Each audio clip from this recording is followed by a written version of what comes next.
Napansin mo na rin ba itong nakasabit sa gilid ng inyong kusina o kalan sa mga probinsya? O baka hanggang ngayon nga ay meron pa nito sa inyong tahanan? Mga tahid o paa ng tandang na manok na maaaring madalas sa iniiwang koleksyon matapos itong maluto. O di kaya naman ay iniipon ito bilang palatandaan ng mga naipanalong laban sa mga sabungan. Subalit batid mo ba na maging ang mga bagay na ito ay mayroong bisa, kakayahan at mga paniniwalang maaaring hindi pa alam ng karamihan? Hello, what's up? Your best here. Kaya naman kung meron ka nga ng mga ganito sa bahay o di kaya ay mahilig ka sa mga pampaswerte, mutya at talisman, ang videong ito ay para sa iyo. Pero bago tayo magpatuloy, kung bago ka pa lamang dito sa ating channel, ay huwag mong kalimutan na pindutin ang subscribe button at ang notification bell at mag-follow na rin sa ating Facebook page upang lagi kang updated sa aking mga bagong uploads. Ano nga ba ang tahid o rooster spurs? Sadyang ang masakit sa pakiramdam kung matamaan ka ng tahid ng tandang. Isang bahagi ng kanilang mga paa at animoy extra daliri na tumutubo sa likuran. Matigas ito at kadalasan ay patilos at animoy karit.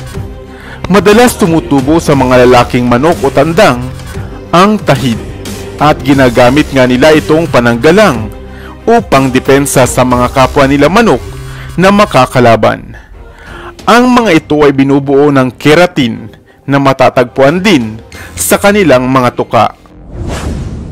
Subalit batid mo ba na isinasabit pala ito ng mga matatanda hindi dahil sa ito ay koleksyon lamang sa bintana, sapagkat maging ito man ay isang mahusay na pantaboy ng mga negatibo at masamang mga elemento at enerhiya sa tahanan. Mayroon ngang isang uri ng tandang o manok na kung tawagin ay shimani. Ito nga ay nababalot ng kulay na itim mula ulo hanggang paa.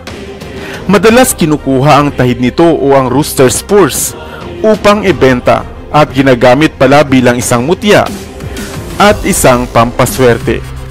Matapos itong lapatan ng karampatang orasyon at pagkaing dasal, ay magagamit nga itong isang bertud upang makaiwas sa mga sakuna. Pampaswerte rin ang bagay na ito at maaaring magamit ng mga taong mahilig sa mga sugal. Minsan ay nakatutulong rin itong pantaboy ng mga negative vibes at upang hindi ka raw kaagad dapuan ng mga karamdaman. Subalit bibihira nga lamang ang manok na kagaya ng shimani. Subalit kung dito ka naman sa Pilipinas, lalo na nga sa panahon ng mahal na araw, sa oras daw na makatagpo kayo ng mga labi o mga buto ng ligaw na manok sa kagubatan, kunin ang mga ito, lalo na nga ang tahid kung ito ay isang tandang. Kung minsan ito ay nagiging bato rin o nagiging fossilized sa paglipas ng panahon. Ang tahid na ito ay pinaniniwalaang nagtataglay ng kakaibang bisa at nagbibigay ng liksi sa sinumang magtatangan nito. Magtataboy rin ito ng kamalasan at dagdag na karisma naman sa sinumang magtatangan. Kaya ngayon ay batid mo na ang mga kadahilanan at significance ng pagsasabit ng mga tahid ng tandang sa gilid ng mga bahay.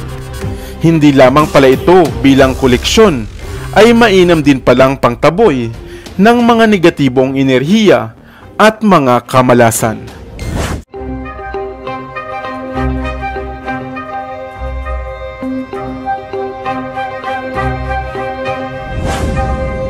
Mayroon ba kayong alagang itim na pusa?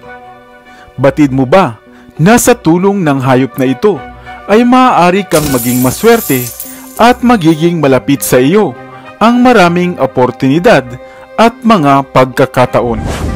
Hello, what's up? Your best here. Naniniwala ka ba sa swerte? Kung gayon, subukan mo ang bagay na ito. Gamit lamang ang alaga mong itim na pusa. Isang klase ng hayop na inaalagaan sa bahay, subalit hindi batid ng karamihan na maging ang hayop na ito ay magdadala pala ng swerte at kaginhawahan sa buhay. Halika at alamin kung papaano nga ba ito gagawin. Pero bago tayo magpatuloy, kung bago ka pa lamang sa ating channel, ay huwag mong kalimutan na pindutin ang subscribe button at ang notification bell upang lagi kang updated sa aking mga bagong uploads.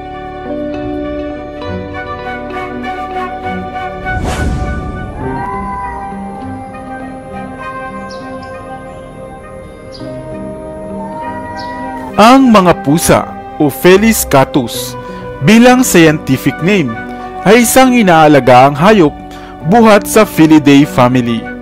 Isa ang pusa sa pinakapaboritong hayop na inaalagaan sa bahay. Sa kabuuan nga ay mahigit sa 220 million cats o mga pusa ang ginagawang alaga as of year 2021. Sadyang kakaiba ang hayop na pusa. Tahimik, mapagmatyag, at kadalasan ay gising sa gabi upang manghuli ng mga daga at iba pang insekto sa paligid. Maliksi rin ang pangangatawan ng pusa na malaking tulong upang maprotektahan nila ang kanilang sarili sa iba pang mga hayop. Subalit bago natin pag-usapan ang swerte nitong taglay, batid mo ba na napakarami palang mga paniniwala ang kaugnay ng hayop na pusa na maaaring ngayon mo pa lamang maririnig? Una, ang pusa noong unang panahon sa bansang Ehipto ay sinasamba, at ang pagpatay ng pusa ay labis na ipinagbabawal nga. Sa tuwin namang mayroong isang pusa ang papanaw, ay kailangan nilang mag-ahit ng kilay ng lahat ng miyembro ng pamilya upang ipakita ang kanilang pagdadalamhati. Pangalawa, ang pusa ay bahagi ng sinaunang pamumuhay ng mga Griego, at nailimbag pa nga ang mga ito sa kanilang sinaunang barya na tinatawag na Magna Graecia. Sa panahon naman ng Middle Ages, ang mga pusa ay kasamang nailarawan sa mga painting o larawan ng Sagrada Pamilya, at ng kalaunan, ito ay unti-unti nangang nawala at nakalimutan. Pinaniniwalaan na maswerte ang pusa dahil sa panahon ng pagsilang kay Hesukristo, isang pusa rin ang isinilang. Ang pang-apat ay sinasabing ang mga pusa ay espiritong gabay ng mga tao, subalit dahil hindi nga ito nakapagsasalita, ay wala itong kakayahang maimpluwensyahan ang bawat desisyon ng mga tao. Panglima, sa Norse mythology naman, ang pusang ito ang natatanging hayop na nagdadala ng chariot ng kanilang mga diyosa. Sa sinaunang alamat naman sa aklat ng mga Hudyo, ang pusa at ang aso ang kauna-unahang alagang hayop sa bahay ni Adan na siyang nanguhuli ng mga daga. Ang ibig sabihin, maging noon pa man, ay hindi na kamalasan ang dala ng pusa sa tao, gaya ng paniniwala ng iba. Katulad ng kapag makakita ka raw ng itim na pusa sa daan, ikaw ay mamalasin. Marahil ito ay aprobado lamang tuwing Friday the 13th, subalit nangyayari ito hindi bilang kamalasan, kundi isang babala lamang. Ngayon, nais mo na bang malaman kung ano ang dapat gawin upang maging pampaswerte ang itim na pusa? Kung sakali nga na mayroon kang alagang itim na pusa o pusang kulay itim ang buong katawan, kumuha ka lamang ng 7 piraso o 7 hibla ng buhok o balahibo nito, buhat sa kaniyang mukha. Ilagay ito o ihalo sa inyong ginagamit na pabango, mapakulon man yan o simpleng pabango. Sa tulong ng ritual na ito, sa tuwing gagamitin mo o i-spray ang pabango sa iyong katawan, ay kasama nitong madadala ang swerte at good luck na mayroon ang mga pusa. Subalit kung hindi naman kayo naniniwala sa ganitong mga pamamaraan, kahit na nga lamang ang simpleng pag-aalaga o pagpapakain sa mga pusa ay magdadala na sa inyo ng swerte at pagpapala. Ikaw, mayroon ka rin bang alagang pusa?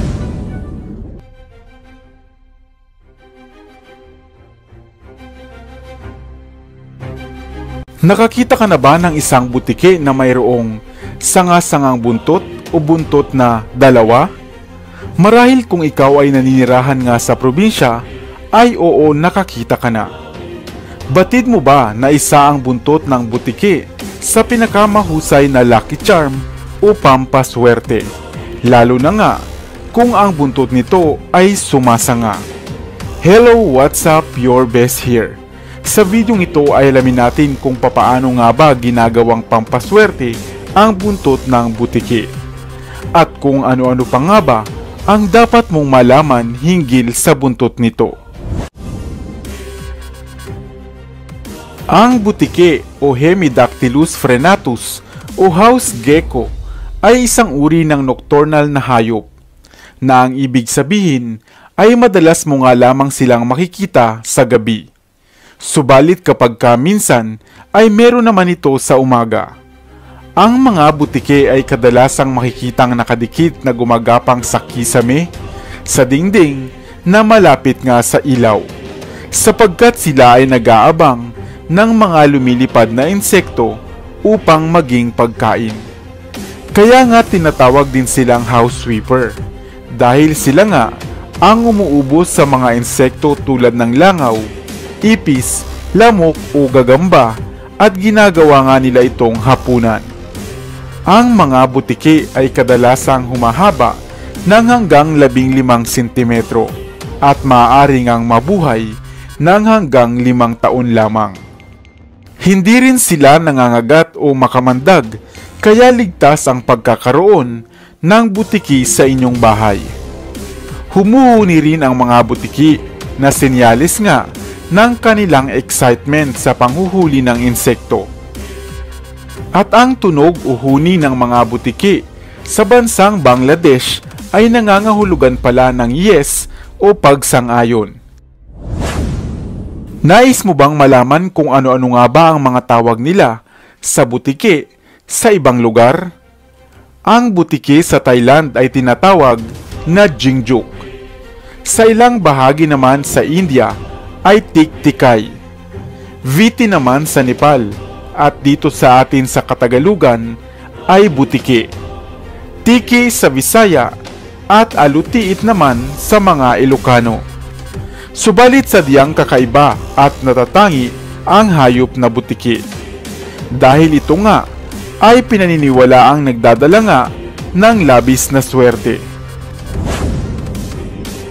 Ang paniniwalang ito ay nagsimula pa nga sa bansang Ehipto, at para sa kanila, ang mga butiki ay simbolo ng kasaganaan, pagkakaibigan at maraming pera. Kung kaya naman maging dito sa atin sa Pilipinas, ito rin ay kinagis na ng paniniwala. Sa oras daw na pumatak o malaglagan ka ng butiki sa kanang balikat, ikaw ay makararanas ng sunod-sunod na swerte o mga blessings. Subalit kung ang kaliwang balikat mo naman ang bagsakan nito, ay kamalasan ang iyong daranasin. Ang huni rin ng butiki ay isang senyalis raw ng swerte o signal upang ikaw ay humayo na at ikaw raw ay suswertihin. At mayroon pa ngang isang kilalang paniniwala na ang isang butiki na mayroong sanga-sangang buntot, ito man ay isa o dalawa o tatlo, ay labis na napakaswerte. Madaling maputol ang buntot ng butiki at isa nga ito sa kanilang depensa upang takasan ang mga kalaban. Subalit may kakayahan din sila na mapatubo ulit ito ang kanilang mga buntot. At minsan kahit na nga masugatan lamang ito, ay agad itong susuloy at tutubo, at kung minsan pa nga ay sanga-sanga ito. At kung mayroon ka raw makita na gaya nito, ay mainam na kunin mo ito, hulihin ng maingat ang butiki at kunin ang buntot nito. Pagkatapos mong makuha ang buntot nito, ay muli mo itong pakawalan. Ilagay ang buntot sa ilalim ng araw hanggang sa ito ay matuyo o kaya naman ay ilagay sa asin. Matapos ay ilagay mo ito sa isang bote ng alkohol o langis, buhat sa niyog na may isa o dalawang mata lamang, sapagkat ito ay isa ring pampaswerte. Maaari mo itong magamit na pampaswerte sa iyong negosyo. Ilagay lamang sa lagayan ng pera o kaha at ikaw ay dadagsain na ng mga customers. Kung ikaw naman ay mahilig sa sugal, itong gawing pampaswerte bago ka magtungo sa sugalan. Sa oras na marinig mo nga raw ang huni ng butiki, ito ay senyales o go signal na upang tumaya ka na nga sa loto o anumang sugal dahil ikaw ay magiging maswerte. Wala mang sayantipikong patunay ang paniniwalang ito, ngunit marami ang magpapatunay at nakaranas na nga ng swerte nitong taglay. Subalit isang paalala lamang buhat sa inyong lingkod na maging maingat sa paghuli ng butiking ito dahil ito ay maaaring nagtataglay ng mga bakterya gaya ng salmonella. Ugaliing maghugas ng kamay pagkatapos silang hawakan upang makaiwas sa mga karamdaman. At ang swerte nitong dala ay samahan pa nga natin ng sipag, tiyaga at dasal at tiyak na lubos-lubos ang darating na pagpapala.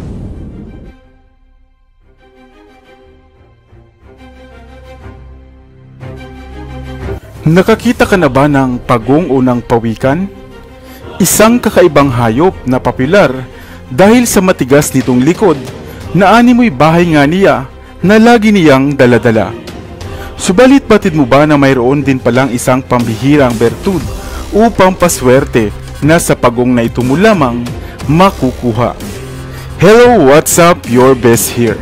Sa videong ito ay alamin ang isa namang klase ng pampaswerte buhat sa pagong at kung alin dito ang dapat mong makuha. Kaya kung mahilig kayo sa mga videong kagaya nito, ay halika't samahan mo akong tapusin ang videong ito. Ang pagong o turtles ay isang uri ng reptiles na kilala bilang testudines na nagtataglay ng mga shell na buhat sa kanilang mga ribs na bumabalot nga sa kanilang malalambot na katawan. Mayroong dalawang klase ng pagong o turtles.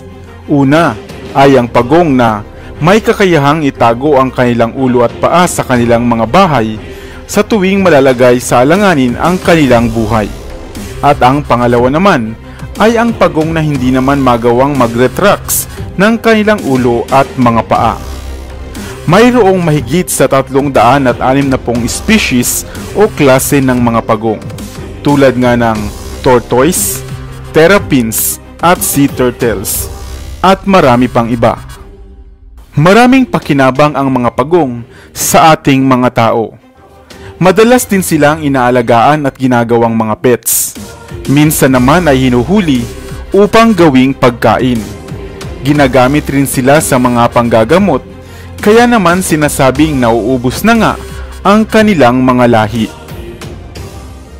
Ang mga pagong ay madalas na namumuhay sa tubig at umaahon lamang sa lupa o sa mga tabing dagat upang mangitlog.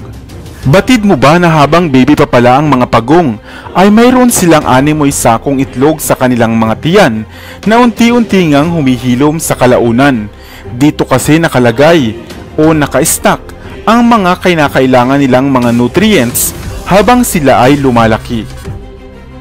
Sa usaping pampaswerte naman, tulad ng ahas, ay mainam rin na pampaswerte ang kaliskis na iyong makukuha buhat sa mga. Sa usaping pangpaswerte naman, tulad rin ng ahas, ay mainam na pampaswerte ang kaliskis na makukuha buhat sa hulihang bahagi ng paa ng mga pagong.